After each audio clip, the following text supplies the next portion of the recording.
करने से पहले अगर हमारा कंट्रोल वेबसाइट पर नहीं है तो हम एसईओ ही नहीं कर सकते। भाई एसईओ करनी ही वेबसाइट की है, ठीक है ना। तो हमें वेबसाइट का कंट्रोल होना चाहिए।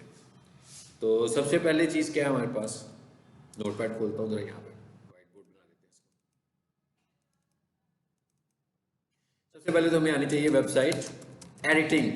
डेवलप करनी नहीं है, मतलब मैंने आपने हमने अगर हम डिजिटल मार्केटर है तो हमने वेबसाइट डेवलप नहीं करनी है। बल्कि मैं काम करता हूँ, मेरे पास अभी कल एक प्रोजेक्ट आया किसी इंजीनियरिंग कंपनी का, तो इसका मतलब उनकी वेबसाइट बनी हुई है। मेरे पास एक और किचन उसका प्रोजेक्ट आया है क्लीनिंग सर्विसेज वाले का, उसकी भी वेबसाइट बनी हुई है, ठीक है। तो मैंने तो उसकी एसईओ करनी है। इसका मतलब क्या हुआ कि मुझे वेबसाइट डिजाइनिंग नहीं, लेकिन मैं ये भी नहीं कहूँगा कि भाई मैं तो वेबसाइट पर काम नहीं कर सकता, मुझे किसी एक बंदे की जरूरत है जो वेबसाइट को समझता हो। मुझे वेबसाइट पे उतना कि मैं एसईओ करने के लिए वेबसाइट में जो चेंजेस करना चाहता हूँ, याद रखना है चेंजेस ऐसी नहीं करनी कि उसके वेबसाइट का डिजाइन चेंज हो। हमने चेंजेस वो करनी है जो एसईओ फ्रेंडली चीजें हैं वो उस पर जो लगी नहीं हुई हैं वो हमने लगानी है, ठीक है। वो चेंजेस करनी है, उसके लिए हमें वेबसाइट एडिटिंग की जरूरत है, ठीक है। अब अगर हम देखें ना तो हमारे पास दो तरह की वेबसाइट्स हैं। एक है हमारे पास कोडिंग, एक है हमारे पास सीएमएस, ठीक है। सीएमएस, हाँ जी। अच्छा, वर्डप्रेस हम कहते हैं क्योंकि वर्डप्रेस बहुत ज़्यादा है, अदरवाइज तो सीएमएस में और भी ब्रांड्स हैं, ठीक है। अभी हम देखते हैं। अच्छा, सबसे पहला क्वेश्चन, इसे शुरू करने से पहले क्वेश्चन ये है कि एज ए एसईओ एक्सपर्ट हम रेकमेंड क्या करते हैं। एज ए एसईओ एक्सपर्ट हम किसी को क्या रेकमेंड करते हैं। एज ए एसईओ एक्सपर्ट हम किसी को रेकमेंड करते हैं कि आपकी वेबसाइट कोडिंग की होनी चाहिए एज ए एसईओ एक्सपर्ट। लेकिन नो डाउट अगर मेरे पास कोई बंदा अपना प्रोजेक्ट लेकर आता है तो उसकी वेबसाइट तो बिल्कुल डिजाइंड है ना, उसने इन्वेस्टमेंट कर ली हुई है, वेबसाइट बनवा भी ली हुई है। लेकिन ऐसी सूरत में हम उसको इस उलझन में नहीं डालते हैं कि भाई ये कोडिंग की वेबसाइट नहीं है तो आप प्रॉब्लम्स में आ सकते हो। हाँ, जब वो मुझसे कंफर्टेबल हो जाता है फिर मैं उसको इन फ्यूचर बताता हूँ। मैं कहता हूँ इस वेबसाइट की लाइफ अच्छी नहीं है सीएमएस की, ये किसी टाइम भी डिस्टर्ब हो सकती है। उसकी वजह क्या है? उसकी वजह यह है कि वो वेबसाइट चल रही है प्लगइन्स के साथ, उसकी सपोर्ट प्लगइन्स की है। प्लगइन्स बन रहे हैं, प्लगइन्स नए आ रहे हैं, प्लगइन्स के अपडेट्स आ रहे हैं, किसी जगह पर जाकर प्लगइन एक्सपायर हो जाता है। तो जब प्लगइन एक्सपायर हो जाता है तो उसकी रिप्लेसमेंट चाहिए। अब जो यूजर्स हैं वो इतने कंफर्टेबल तो नहीं है इन सब चीज़ों में, उन्हें क्या पता प्लगइन कब आ रहा है, कब जा रहा है, कब उसकी अपडेट आ रही है, कब वो एक्सपायर हो रहा है। अगर वो एक्सपायर हो रहा है तो क्या करना है, क्या पहले वेबसाइट का बैकअप लेना है, बैकअप लेने के बाद फिर दोबारा इंस्टॉल करना है, कैसे करना है। तो इस सारे चक्कर में आपकी वेबसाइट जो है ना उसके हैकिंग के चांसेस बढ़ जाते हैं, क्योंकि जब इस फेज से वेबसाइट गुजर रही होती है तो हैकर्स उसी टाइम उस पर अटैक करते हैं। वो आपकी वेबसाइट को नहीं ढूंढ रहे होते, वो वेबसाइट ढूंढते हैं जिनके अंदर वल्नरेबिलिटी होती है बस। यानी एक चोर गुजर रहा है एक सोसाइटी के अंदर से, अब उसे क्या पता कि किसके घर में करोड़ पड़ा हुआ, किसके घर में 100 पड़ा हुआ, ठीक है ना। उसे तो जो घर खुला मिल गया उसने उसके अंदर घुस जाना है। तो हैकर्स ने क्या देखना है, हैकर ने सिर्फ ये देखना है कि ऐसी वेबसाइट्स कौन सी हैं जिनमें वल्नरेबिलिटी होल्स हैं। वल्नरेबिलिटी होल्स का मतलब सिक्योर नहीं है, कुछ ना कुछ खुला पड़ा हुआ है कि भाई अंदर घुस जाओ इसके और इसको ले जाओ। जो उसके काम की चीज़ होगी ले जाएगा, उसको तो उड़ाकर चला जाएगा वेबसाइट को। वो उसमें कुछ है या नहीं है, वो वेबसाइट गई आपकी, स्पैम हो गई। आप अक्सर देखते हो ना उनके यूआरएल पे रेड कलर का आइकॉन आ रहा होता है सस्पिशियस, जहाँ HTTPS लिखा होता है ना वहाँ पर सस्पिशियस लिखा हुआ आ जाता है। इसका मतलब होता है वो वेबसाइट आपकी हैक हो गई हुई है, और हैक होने के बाद उसका सारा कोड उड़ चुका होता है। अब हमें करना क्या है, अब हमें अपनी होस्टिंग को क्लीन करना है और फिर नए सिरे से वो वाली वेबसाइट अपलोड करनी है। लेकिन गड़बड़ क्या है, गड़बड़ यह है कि भाई वो वेबसाइट बनवाई थी मैंने 1 साल पहले, 6 महीने पहले, जिस वर्डप्रेस डेवलपर से बनाई थी, वो वर्डप्रेस डेवलपर मेरे एक्सेस में नहीं है, वो निकल के हाथ से मेरे। अब किसी और बंदे को कहूँगा ना कि ये वेबसाइट है भाई, ये बैकअप भी मिल गया मुझे फॉर एग्जाम्पल, लेकिन चल नहीं पा रहा, वो कहेगा भाई इसके ऊपर मुझे काम करने में जितना टाइम लगेगा ना उससे ज़्यादा जल्दी मैं आपको नई वेबसाइट बना दूंगा। तो आप यूँ करें इसे छोड़ें तो मुझसे नई वर्डप्रेस की वेबसाइट बनवा दें, ठीक है। तो ये बहुत सारी रीज़न हैं जिसकी वजह से हम CMS को रिकमेंड नहीं करते। नंबर 2, एक रीज़न ये भी है कि CMS की जो वेबसाइट होती है, अगर आपके पास कंटेंट ज़्यादा है, अब भी CMS की वेबसाइट को चाहिए क्या, प्लगइन्स, यानी जितनी चीज़ें चाहिए, जितनी एक्स्ट्रा सिक्योरिटीज लेयर चाहिए, उसको लेयर ऑफ सिक्योरिटीज चाहिए, उसको उतने प्लगइन्स चाहिए, उसको जितने फीचर्स चाहिए उसको उतने प्लगइन्स चाहिए। मतलब उसको एसईओ करनी है तो एसईओ का प्लगइन चाहिए, उसको अपॉइंटमेंट का वो बटन बनाना है जो हम देख रहे थे एक वेबसाइट पे प्रीवियस क्लास में ना, तो वो अपॉइंटमेंट वाला पेज बनाने के लिए उसको फिर एक और प्लगइन की ज़रूरत है। उसने अपने लॉगिन को सिक्योर करना है, उसको फिर एक और प्लगइन की ज़रूरत है। उसको पेजेस बनाने के लिए एक स्टाइलिश सा थीम चाहिए, उसको एक और प्लगइन की ज़रूरत है। यानी कि वो सारे काम प्लगइन से हो रहे हैं, तो ऐसी वेबसाइट्स हैवी हो जाती है। हैवी का मतलब क्या हुआ, बाइट्स उसकी बढ़ती जा रही है। भाई पहले क्या थी, 500 MB की, 800 की हुई, 1 GB की हो गई, 1.5 GB की हो गई, 2 GB की हो गई। इसका मतलब क्या हुआ कि उसको रन करने के लिए जो रिसोर्सेज चाहिए वो भी उतने ही अच्छे होने चाहिए। इसके मुकाबले में जो हमारी कोडिंग की वेबसाइट है, इसके लिए इसको किसी अलग से एपलेट की जरूरत नहीं है, किसी प्लगइन की जरूरत नहीं है, कोडिंग से चल रही है। एक वेबसाइट है जो मैं अक्सर अपने स्टूडेंट्स को दिखा रहा होता हूँ, अक्सर जो मैंने स्टूडेंट से ही बनवाई हुई है, पता नहीं अब आ रही है कि नहीं आ रही है, इसके साथ अब फिलहाल तो मेरा कोई रिलेशन नहीं है, लेकिन ये मैंने कोई 6 महीने पहले बनवाई थी। ये आ गई पहले नंबर पे, देखें मैंने लिखा ना प्रोफेशनल किचन इक्विपमेंट, ये तो एड्स है ना ऊपर सारे, सबको पता है ना, गूगल एड्स आपको पता है, ऊपर से गूगल एड्स आ रहे हैं, नीचे वेबसाइट आ रही है, आ रही है, ये प्रोफेशनल किचन इक्विपमेंट की वेबसाइट, ये कोडिंग की है। ये वेबसाइट पता है कितनी MB में, 8 MB में, 8 MB की वेबसाइट है।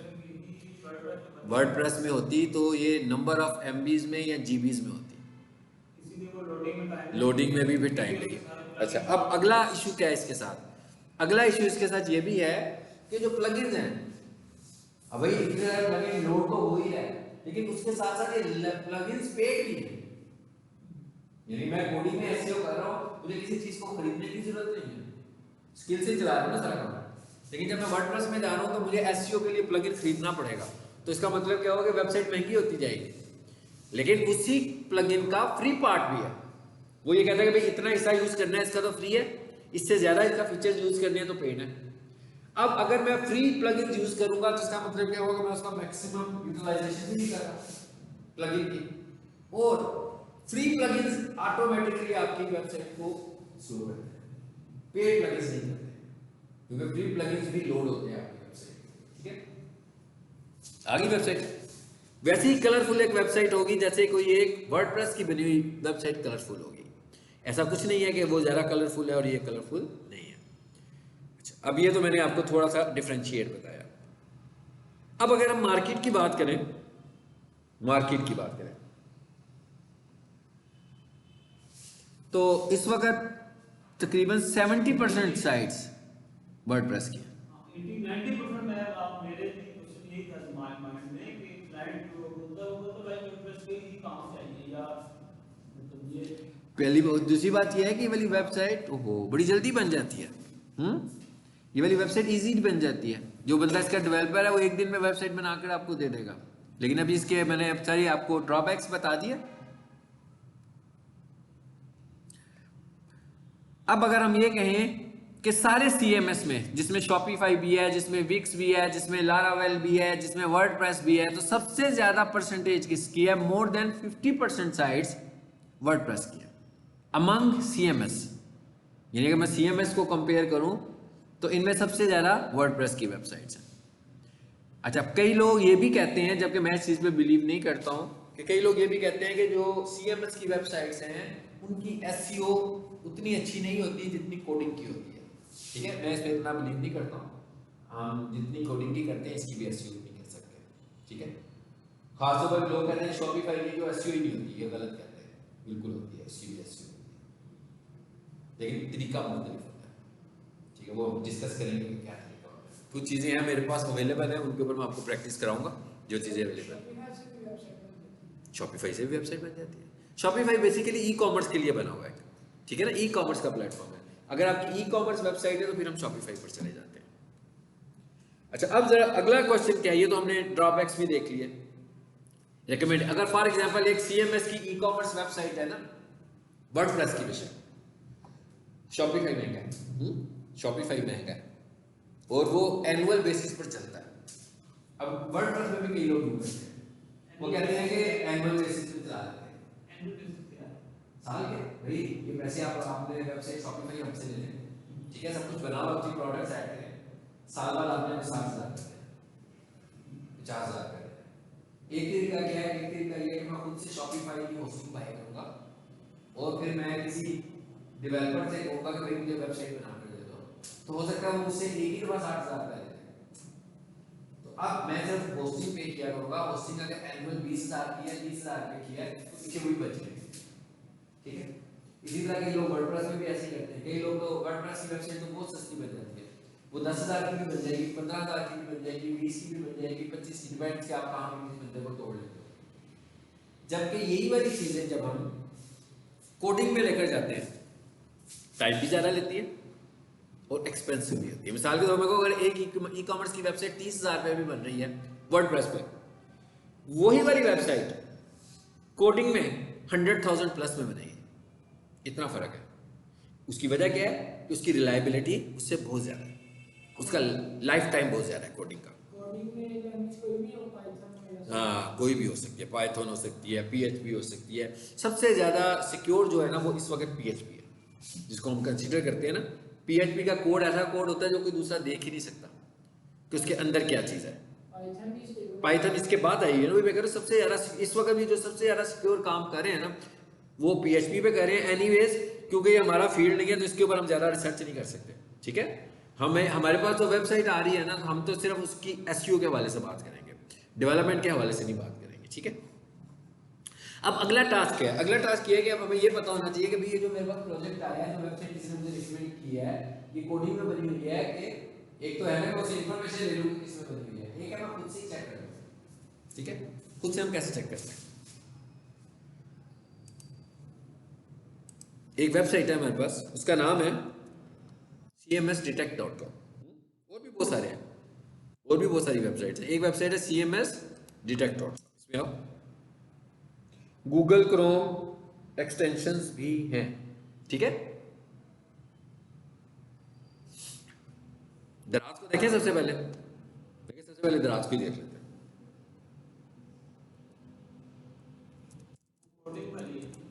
बिल्कुल कोडिंग वाली है।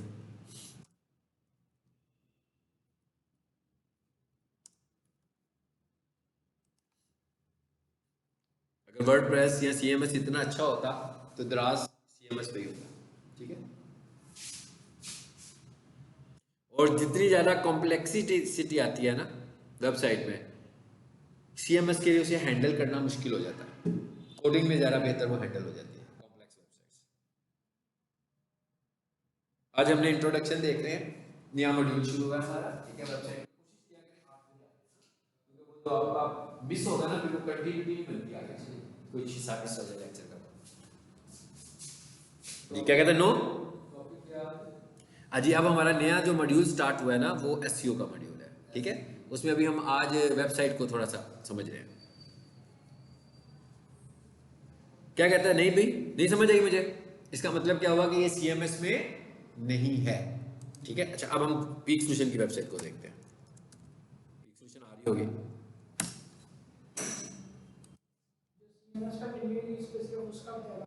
दूसरी को इग्नोर करेगा, इट्स मीन वो कोडिंग है।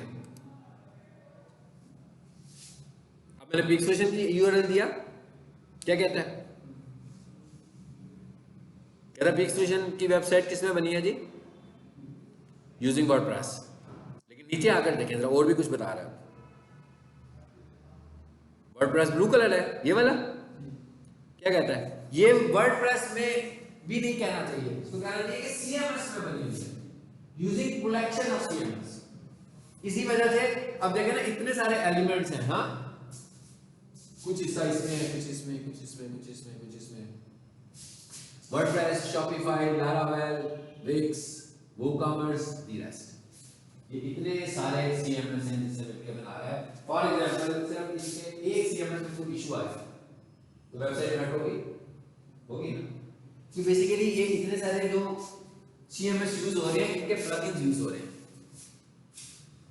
इसका कोई शॉपिंग प्लगइन यूज हो रहा होगा, इसका कोई और प्लगइन यूज हो रहा होगा, इसके अंदर से इनके प्लगइन्स इस्तेमाल हो रहे हैं। यही वजह है जिसकी वजह से हम कहते हैं कि रिलायबिलिटी के हिसाब से CMS इतना बेहतर नहीं है। लेकिन ये रिकमेंडेशन हम उस वक्त देंगे, मैं कि ये रिकमेंडेशन हम उस वक्त देंगे जिस वक्त कोई वेबसाइट बनवाना चाह रहा होगा। लेकिन जब कोई क्लाइंट मेरे पास आएगा तो मैं उसे डिसहार्ट करने के लिए ये नहीं कहूँगा कि भैया आपकी वेबसाइट तो वर्डप्रेस में बनी है तो अच्छा रिस्पॉन्स नहीं करेगी।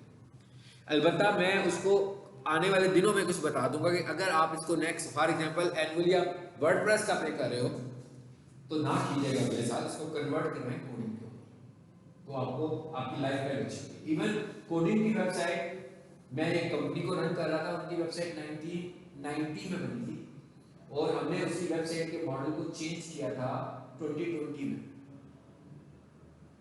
वो और वेबसाइट को कुछ नहीं हुआ था, मॉडल पुराना हो गया था। हमें लग रहा था क्योंकि गूगल के एल्गोरिथम्स चेंज हो गए थे। याद रखें, गूगल के एल्गोरिथम चेंज हो गए तो वेबसाइट गई।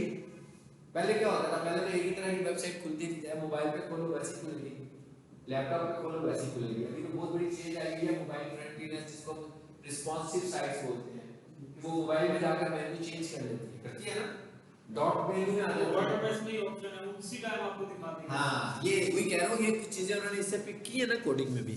अब वो आपकी ऐसी वेबसाइट्स को हम बोलते हैं रिस्पॉन्सिव वेबसाइट्स। ये रिस्पॉन्सिव वेबसाइट्स है, ठीक है।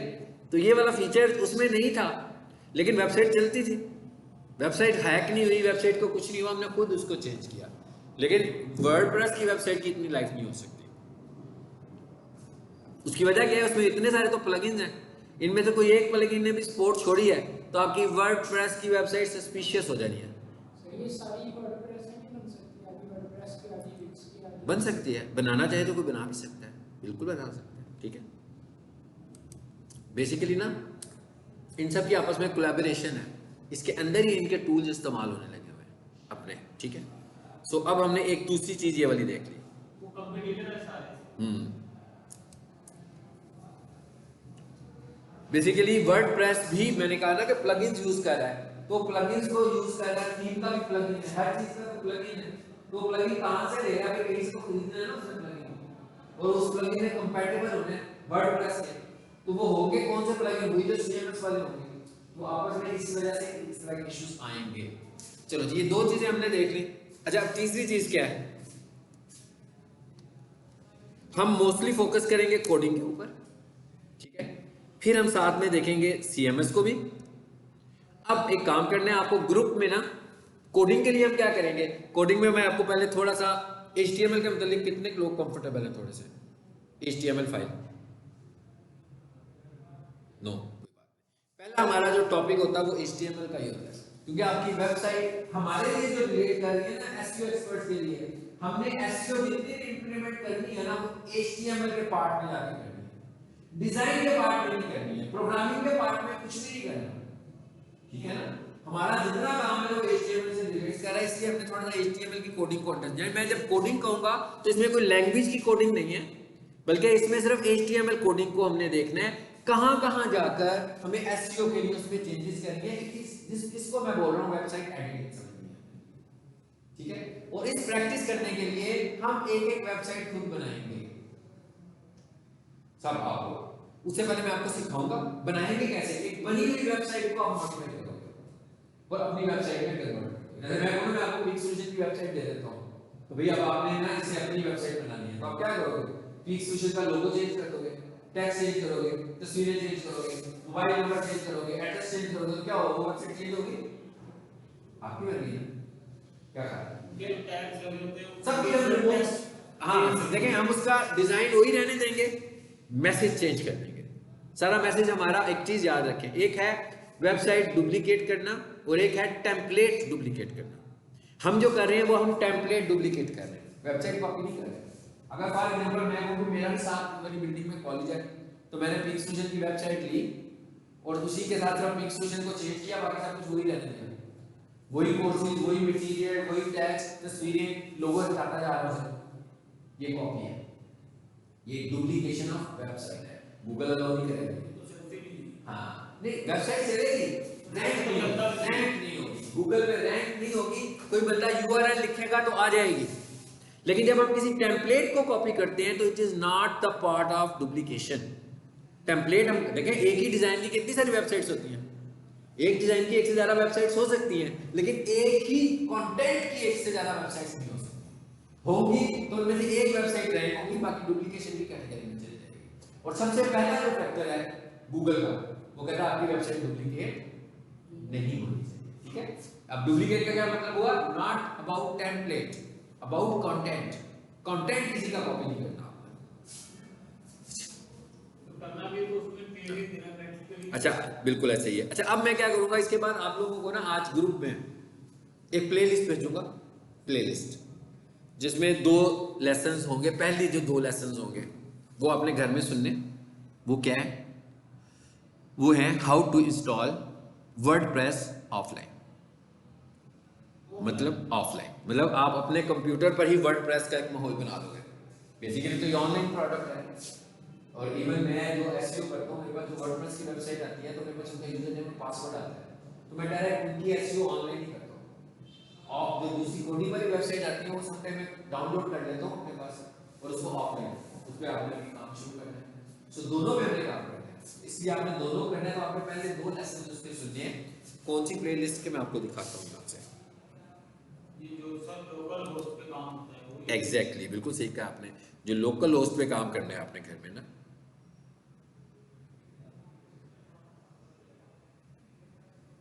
अच्छा जी, ग्रुप का है हमारा, तो चैनल का है ये। चैनल में हो ना आप लोग, इस पे पड़ी है प्लेलिस्ट, ताकि आप सब देख लीजिएगा कहाँ है। क्या लिखा है इसमें, वीडियो का नाम क्या होगा? अभी मैं प्लेलिस्ट दिखाने लगा हूँ आपको। मैं क्या प्लेलिस्ट दिखाता हूँ आपको। अच्छा, ये देखेंगे क्या है, एक तो लिंक रखा हुआ है मैंने यहाँ पे, इसको डाउनलोड कर लीजिएगा। क्या लिखा हुआ आ रहा है इस पे, ऑफलाइन वर्डप्रेस इंस्टॉलेशन सॉफ्टवेयर। वो आप पहले 2 वीडियोस देखोगे तो वर्डप्रेस को इंस्टॉल करने के लिए किसी सॉफ्टवेयर की जरूरत है, ठीक है। तो यहाँ से आपने सॉफ्टवेयर डाउनलोड कर लेना, या आपके लैपटॉप पे आ जाएगा, ठीक है। वो कौन सा सॉफ्टवेयर होगा, जब आप वीडियो देखोगे आपको खुद ही समझ में आ जाएगा। पहली 2 वीडियोस आपने देख ली हैं, फिर इसको डाउनलोड कर लेना। अच्छा, ऊपर आए, ये सब कुछ चैनल्स पे है, इसीलिए तो मैं कह रहा था कि चैनल पर आ जाओ, वहां से आपको सब कुछ मिलेगा। आगे आते जाएं, पीछे आए सर। हमने तो व्हाट्सएप का चैनल बनाया ही नहीं। हाँ, नहीं बनाया ना आपने, मैंने इसीलिए आप लोगों के लिए बनाया होगा। जो चीज़ें कॉमन है ना वो यहाँ लगा देता हूँ मैं, यहाँ भी आ जाएगा आपको नजर। ये मैंने प्ले लिस्ट वगैरह सब यहाँ रखी होती है।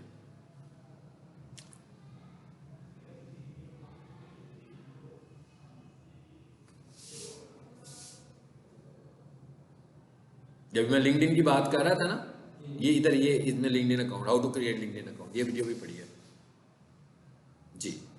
YouTube lectures, Facebook tutorials, Facebook streaming, या फेसबुक पढ़ेंगे ना फिर बताऊंगा। Google ads, SEO checklist, Google business profile, final project, इसमें बहुत आपके काम की चीज़ें। वो गुजर गया, मुझे लग रहा है यार, गुजर गया है। एक काम करते हैं, ये खुला हुआ है ना चैनल यहाँ पे, मैं दोबारा से इसको यहाँ पे पेस्ट कर देता हूँ। प्ले लिस्ट में आए, वर्डप्रेस, ये वाला है, ठीक है। चलो, अभी आपको क्री भी मिल जाएगा। इसको नाम भी रख देते हैं वही,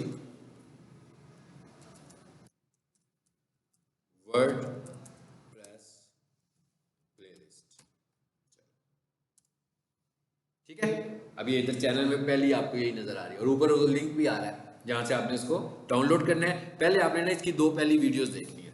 सही, आपने जो डबल कोमा में लिखा है वो ऊपर हेडलाइन बन के आ गया। वो मैंने दो स्टैरिक लगाया था ना बोल्ड करने के लिए, ठीक है, बोल्ड हो जाए। ये देखें, आपने ये देखनी है WordPress offline installation part 1, WordPress offline installation part 2। बस ये फिलहाल 2 वीडियोस देखनी है, ताकि आपके कंप्यूटर में वर्डप्रेस बन जाए, ठीक है। जो अगर समझ में नहीं आएगा तो वीडियो देख के मुझसे क्वेश्चंस करनी आपने खुद है फिर, ठीक। ये बाकी के वो उस वक्त करेंगे जब मैं एसईओ करवाऊंगा, तो बाकी के लेसन फिर देखेंगे। और मैं वर्डप्रेस की एसईओ कर रहा हूँ, इसको मैं साथ साथ अपडेट भी करने लगा हूँ।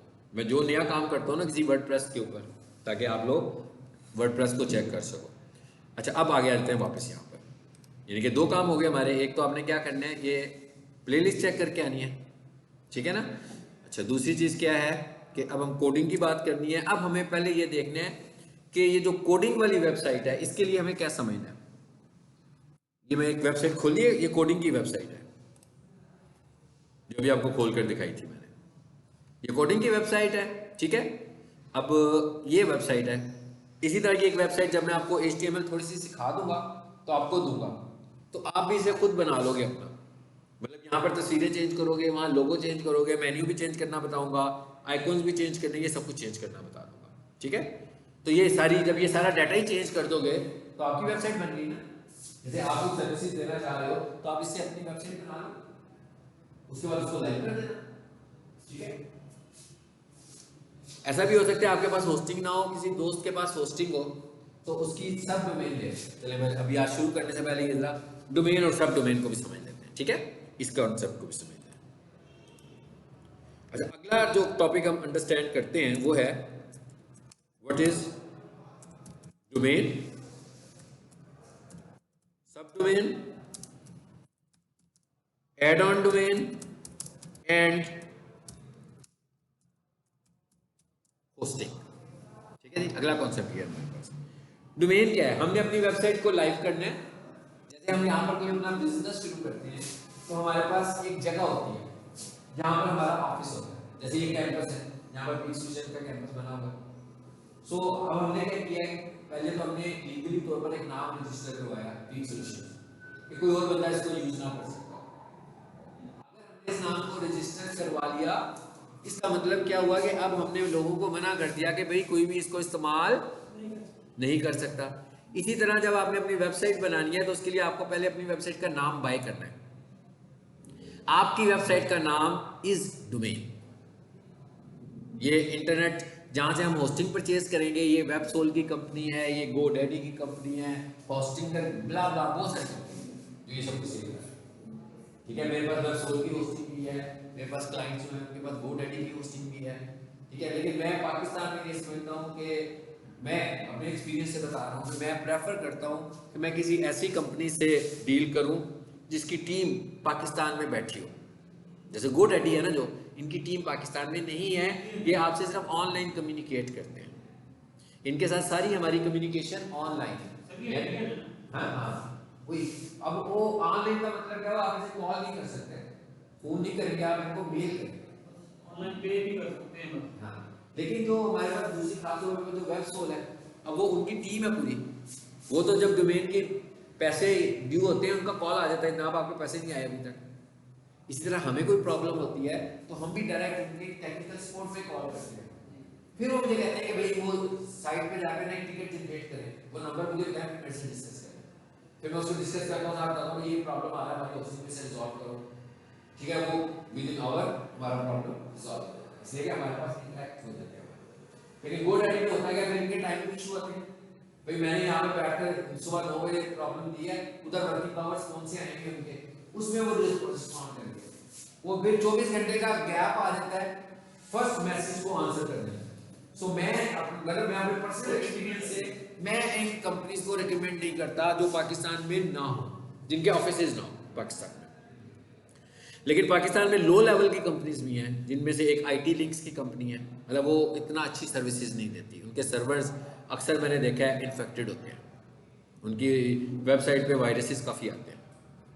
अच्छा, अब ये तो हो गया डोमेन, ठीक है। अब डोमेन का क्या मतलब हुआ, अभी मैंने गया कंपनी के पास, मैंने कहा भाई मेरे बिजनेस का नाम है नजीब सॉल्यूशंस, मुझे ये नाम चाहिए। सो मैंने उनसे कहा भाई ये नाम मुझे दे दें, वो कहते हैं ओके दे दें, हम चेक करते हैं कि njeevsolutions.com अवेलेबल है कि नहीं। अब ये जो डोमेन है इनकी एक्सटेंशंस होती हैं, इनमें जो सबसे प्रायोरिटी वाली एक्सटेंशन है वो .com है, .edu.pk है, .org है, .net है, .pk है, .com.pk है, बहुत सारी हैं। इनमें जो सबसे ज्यादा स्ट्रॉन्ग नाम है वो .com है। तो हम क्या करते हैं कि हम .com को प्रेफर करते हैं, तो वो कहेंगे कि हम देखते हैं कि नाम अवेलेबल भी है कि नहीं, ऐसा ना किसी ने पहले से njeevsolutions.com ले लिया हो, फिर तो मैं नहीं परचेज कर पाऊंगा, फिर मुझे मिलेगा भी नहीं ये वाला नाम। इसमें थोड़ी सी चेंजिंग हुई है। हाँ फिर चेंज होगा फिर हाँ। हाँ अच्छा मिल गया मुझे नाम, डोमेन तो मिल गई मुझे। अब नाम मिल गया, इसका मतलब क्या हुआ कि लाइव मेरी विजिबिलिटी एक हो गई जिसमें मेरा एक नाम है, बस एक नाम है और कुछ नहीं है, सिर्फ एक नाम है भाई www.abc.com मेरी वेबसाइट है। लेकिन इस वेबसाइट में कंटेंट क्या है, कहाँ रखना है कंटेंट, स्पेस भी तो चाहिए। लैपटॉप खरीदते हैं तो स्पेस की जरूरत है, इट इज कॉल्ड होस्टिंग। इसके लिए जो स्पेस मैं खरीद रहा हूँ ये होस्टिंग है। और ये अभी मैं बात कर रहा था कि भाई ये जो कोडिंग वाली वेबसाइट है ये तो 8 MB में आ गई है ना, और जो वर्डप्रेस की वेबसाइट है वो जीबी में भी आ जाती है, बड़े जीबीज होते हैं उसके, 4 GB 2 GB 1 GB, depend on content कितना है। तो मुझे होस्टिंग भी परचेज करनी है। अब ये वाली जो परचेज है, ये वाली परचेज एनुअल बेसिस पर है, यानी ये लाइफ टाइम परचेज नहीं है। ये ऐसे नहीं है कि मैंने एक होस्टिंग परचेज की तो ये लाइफ टाइम होगी। जब मैं लैपटॉप खरीद के लाता हूँ तो मैं हर साल उन्हें पैसे तो नहीं देता ना कंपनी वालों को, एक दफा ही पैसे देके खरीद लिया। लेकिन डोमेन भी लाइफ टाइम नहीं है, होस्टिंग भी लाइफ टाइम नहीं है। इसकी पेमेंट भी साल भर के लिए, एक साल के बाद इसकी पेमेंट एक्सपायर हो जाएगी, फिर वो दोबारा मुझसे कहेंगे ना अगले साल के लिए पे कर दो। वो डोमेन के लिए भी पे करना है, वो होस्टिंग के लिए। तो ये इसका मतलब क्या हुआ कि अगर फॉर एग्जांपल मेरे पास एक ABC वेबसाइट की होस्टिंग और डोमेन है और उसकी फीस 15,000 रुपये है, तो वो एक साल की फीस है। अगले साल फिर मुझे पता अगले साल मुझे फिर 15,000 रुपया देना है। वो बताऊं करते क्या, वो होस्टिंग ले लेते हैं खुद से, एक साल आपको दे देते हैं, अगले साल आपको चार्ज कर लेते हैं। वो भी साइज बताता हूँ क्या है। अच्छा उसके बाद ये तो हो गई डोमेन। अब क्या हुआ, डोमेन बन गई। अब जैसे ही मैंने एक होस्टिंग खरीदी, अब देखें आपको मैंने कहा होस्टिंग और डोमेन का, इसका मतलब क्या हुआ, दोनों आपस में अटैच होंगे, अटैच होंगे दोनों आपस में। यानी कि मैं कहूंगा कि ये होस्टिंग है, ये स्पेस है, इसको इस नाम के साथ अटैच कर दो www.abc.com। ये होस्टिंग में जो पड़ा हुआ वो डाटा दिखाने वाला है, ठीक है। अब जब मैं होस्टिंग खरीदने जा रहा हूं तो होस्टिंग कंपनी वाले मुझे क्या कहते हैं, अब ये इंपॉर्टेंट बात है। होस्टिंग कंपनी वाले मुझे कहते हैं कि भाई ये मैं आपको स्पेस दे रहा हूं, फॉर एग्जांपल ये 40 GB की स्पेस है, और आप इस स्पेस के साथ अपनी 2 वेबसाइट्स ऐड कर सकते हैं। 2 वेबसाइट्स का मतलब 2 डोमेन्स। 2 वेबसाइट का क्या मतलब है, 2 डोमेन्स ऐड कर सकते हैं। मिसाल के तौर पर मेरा एक क्लाइंट है abc.com और एक क्लाइंट है xyz। उन दोनों को डोमेन चाहिए थी, मैंने डोमेन तो परचेज कर दी, उनको होस्टिंग भी चाहिए थी। सो उसने मुझे क्या कहा, होस्टिंग वाले ने 2 लगा सकते हो। मैंने क्या किया, एक होस्टिंग परचेज कर दी। होस्टिंग थी 12,000 रुपए की, ठीक है ना। अब मैंने खुद से परचेज कर दी 12,000 रुपए की, मेरे पास होस्टिंग है, उसमें 2 डोमेन मिली हुई है मुझे ऑलरेडी, तो मैं 2 लोगों को तो लगा ही सकता हूं उसमें। इसका मतलब क्या हुआ कि 2 में से एक ही मैं होस्टिंग की पेमेंट करूंगा, एक ही तो मैंने करनी नहीं है, तो मैं चाहूं तो उससे भी पैसे ले सकता हूं। ये भी मैंने आपको 2 की बात बताई है। कई होस्टिंग प्लान ऐसे होते हैं जिसमें 2 से भी ज्यादा होते हैं, ठीक है। सो एक तो ये समझ में आ गया आपको बात, आगे समझ में।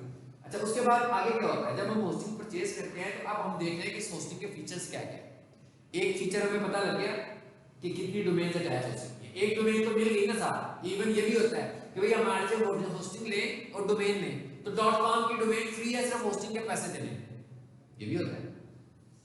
लेकिन अगर .com नहीं मिलती, जैसे मैंने कहा था ना najibsolutions.com, भाई वो कहते हैं नहीं है भाई हमारे पास, हाँ वो कहते हैं najibsolutions.com है ही नहीं है, najibsolutions.net है सर हमारे पास, ठीक है। .com अवेलेबल नहीं है, तो इसका मतलब क्या, उसको तो फिर मैं ले नहीं सकता ना। najibsolutions.com तो मुझे मिलनी नहीं, किसी भी सूरत में मिलनी नहीं, अगर वो अवेलेबल नहीं है फिर मुझे किसी और एक्सटेंशन पे जाना पड़ेगा, ठीक है। अब एक जगह से हमें najibsolution.com में मिलेगी, अब दूसरी जगह से जाके नहीं, ये सारा डाटा ग्लोबल है, ठीक है।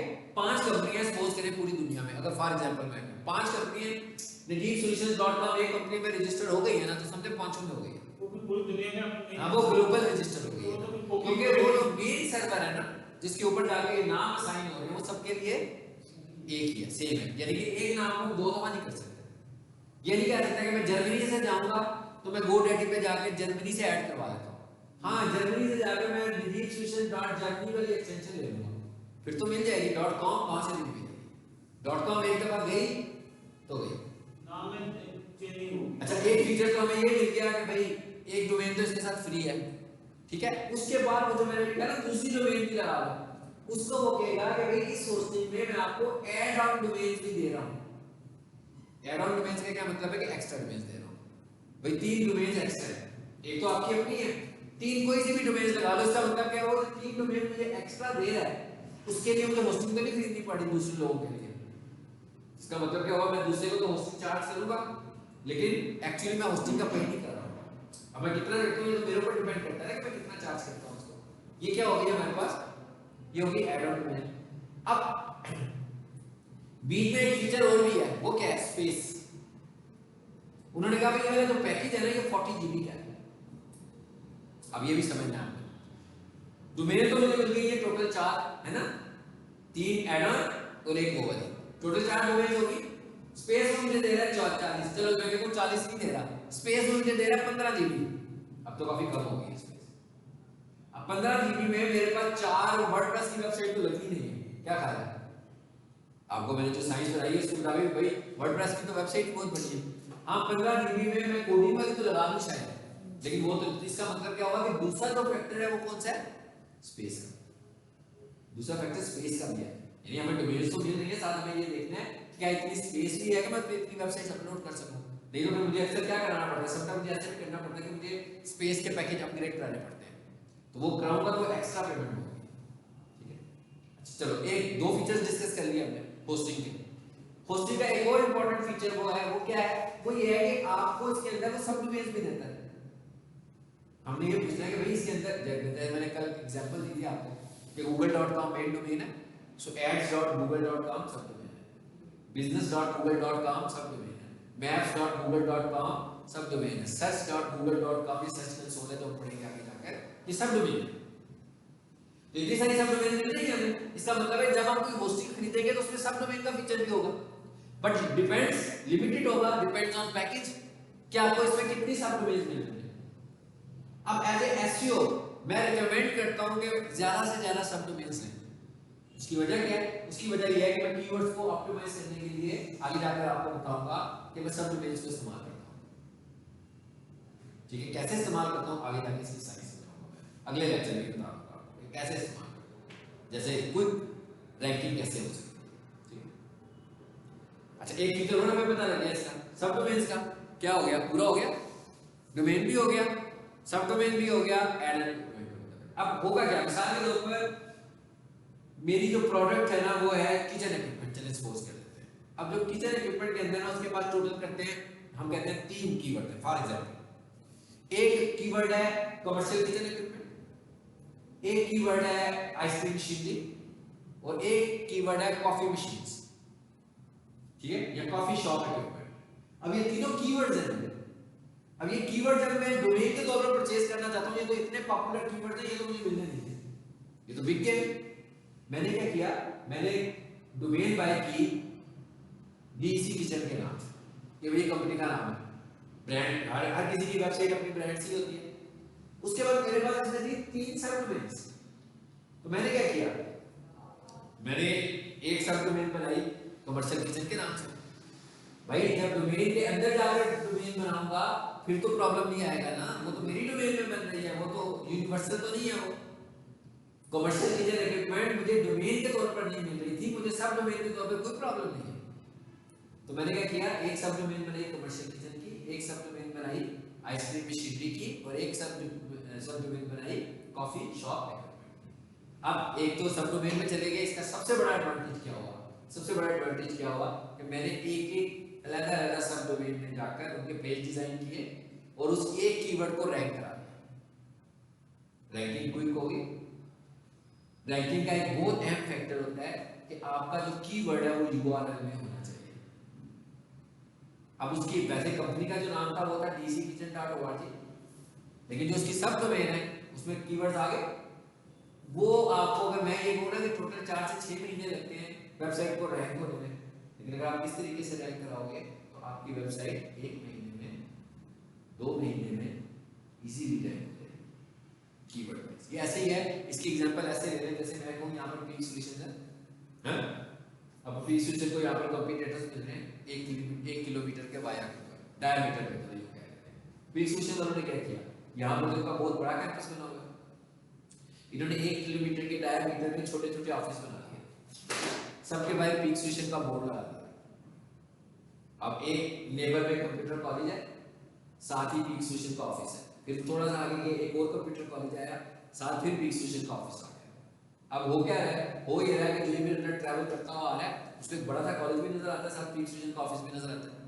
अब जो बंदा पीक स्टेशन, अगर पीक स्टेशन का ऑफिस ना होता तो उधर जाता, पीक स्टेशन के ऑफिस की वजह से उसके अंदर घुस गया, पीक स्टेशन के ऑफिस में उन्होंने इसका एडमिशन किया और उसको यहाँ भेज दिया। ठीक, यही सब डोमेन से हमें फायदा होता है। हम कह रहे हैं कि हम एक एक कीवर्ड को टारगेट करेंगे, उसकी एसईओ करेंगे, वो जल्दी रैंक हो जाएगा। जैसे ही ट्रैफिक उस पर आएगी तो उसके अंदर से ट्रैफिक को हम डाइवर्ट करेंगे इस पर, अपनी मेन वेबसाइट के ऊपर। तो फायदा क्या होगा, फायदा ये होगा कि एक वेबसाइट के साथ आपकी एक वेबसाइट आपके 4 कंपटीटर से मुकाबला कर रही थी, अब आपने क्या किया, कंपटीटर्स के लिए प्रोडक्ट्स तैयार कर लिए 6 प्रोडक्ट्स है ना, मतलब डीसी किचन पे घूम कर आ रहा है, कीवर्ड से हमारे पास आ रहा है, कमर्शियल किचन से घूम कर आ रहा है, फिर हमारे पास आ रहा है, आइसक्रीम मशीनरी से घूम कर आ रहा है, फिर हमारे पास आ रहा है। सो ये साइंस हम यूज करेंगे तो फिर हमें 6 महीना इंतजार नहीं करना पड़ेगा, लेकिन एक सब डोमेन पे हम एक कीवर्ड को टारगेट कर रहे हैं। देखिए ना, मिसाल के तौर पर मेरी एक वेबसाइट है और मेरे 10 कीवर्ड हैं, भैया तो बड़ा लंबा चौड़ा काम है, बड़ा वेट करना पड़ेगा इनको टारगेट करने में। तो मैंने क्या किया, उस वेबसाइट के ऊपर 3-4 टारगेट करवाए और उसके बाद टोटल 6 अलग-अलग सब डोमेन से टारगेट करवा दिया। अब बेसिकली मेरी वेबसाइट कितनी होगी, टोटल 7, और मैंने वेबसाइट की टेम्पलेट एक ही रखी हुई है। और मजे की बात क्या है कि मैंने हर वेबसाइट का सिर्फ होम पेज चेंज किया बस। उसके बाद जो अबाउट अस का पेज है ना सब डोमेन पर, कोई भी बंदा उस पर क्लिक करता है तो वो कहां आ जाता है, मेन पर। गैलरी का जो पेज है क्लिक करता है मेन पर, कॉन्टैक्ट अस का जो टैब है उस पर क्लिक करता है मेन पर। सिर्फ और सिर्फ फर्क कहां पर है, होम पेज के ऊपर। यानी कि सबका होम पेज अलग है। तो जब सबका होम पेज अलग अलग आ रहा है तो रैंक तो उसने डेटाबेस से उठाना है ना, रैंकिंग फैक्टर मैंने सारे वहां पे सेट कर दिए हैं। तो अब इसका मतलब क्या हुआ कि मेरे एक कंपटीटर की एक वेबसाइट है, उसके मुकाबले में मेरी 6 वेबसाइट्स हैं। मैं बहुत ज्यादा, एक टाइम आएगा कि मेरी विजिबिलिटी एक्स्ट्राऑर्डिनरी बढ़ जाएगी। ये इसकी एग्जांपल देखते हैं और फिर यहीं पे लेसन खत्म करते हैं। ये वाली एग्जांपल इसी की है जो मैं आपको दिखा रहा हूं। बैक करें जी, यहां से शुरू हुआ काम। ये वेबसाइट आइए जरा पढ़े, इसका यूआरएल क्या है, professional kitchen equipment .dckitchen.org। Professional kitchen equipment जो मैंने अभी खोल कर दिखाई थी आपको, ये करें, मैग्नीफायर ऑन कर लेते हैं।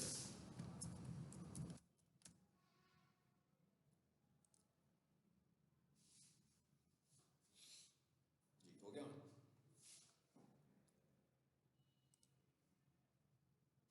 जी, प्रोफेशनल किचन इक्विपमेंट .dckitchen.org जी।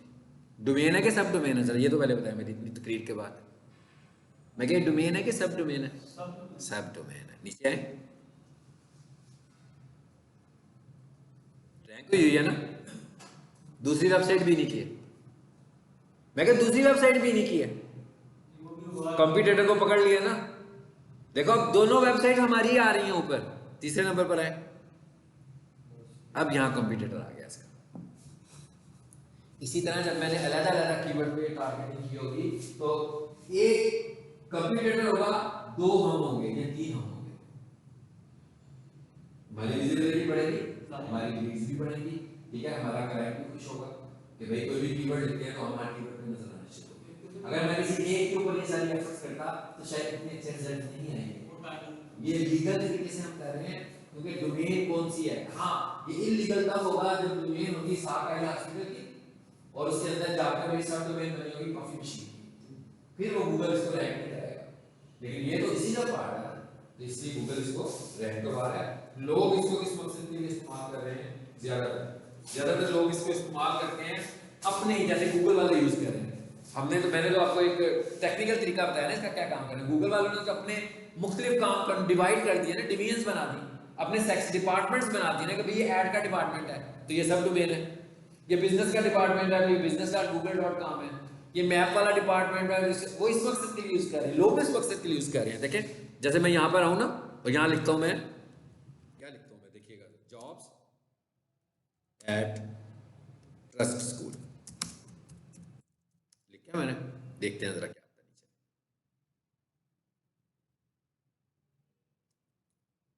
देखिए क्या है,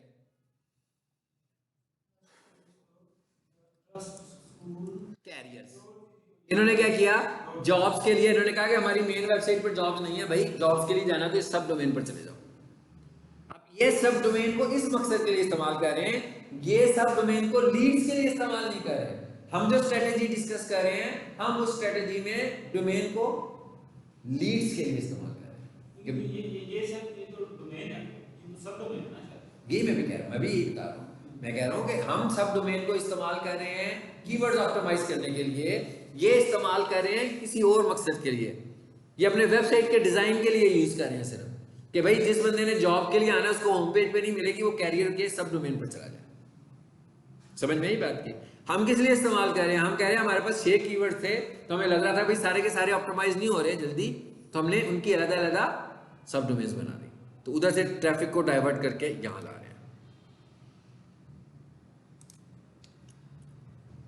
ये देखिए, ये कैरियर्स पे आ गए सीधे, तो ये इधर इनकी जॉब्स अपॉर्चुनिटीज आ गई सर, इन्होंने इस मकसद के लिए बनाया हुआ है, हमने इस मकसद के लिए नहीं बनाया हुआ। ये अबाउट पे है, जरा इसका अबाउट क्या कहता है,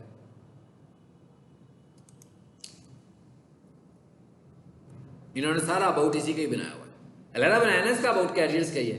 मैं कह रहा हूँ ऐसे नहीं करना, हमने क्या करना है, हमें इधर से लिंक्स भी मिल रहे हैं, लिंक्स भी होगी ना हमारी, हमने इन लिंक्स के थ्रू मेन वेबसाइट पर लोगों को, अबाउट होगा, ये अबाउट के साथ लिंक दूसरी साइड होगा। हम जैसे ही अबाउट पे क्लिक करेंगे ना, हम करेंगे वो डीसी किचन पर चला जाएगा, हम जब कॉन्टैक्ट अस पर क्लिक करेंगे तो वो डीसी किचन पर चला जाएगा। यहाँ पे तो घूम फिर के अभी भी कैरियर पे ही आ रहा है, ठीक है ना। सो ये एसईओ स्ट्रेटेजी नहीं है, ये तो इन्होंने अपनी वेबसाइट के लिए कोई स्ट्रेटेजी बनाई हुई है, ठीक है, रैंक करने के लिए नहीं बनाई है।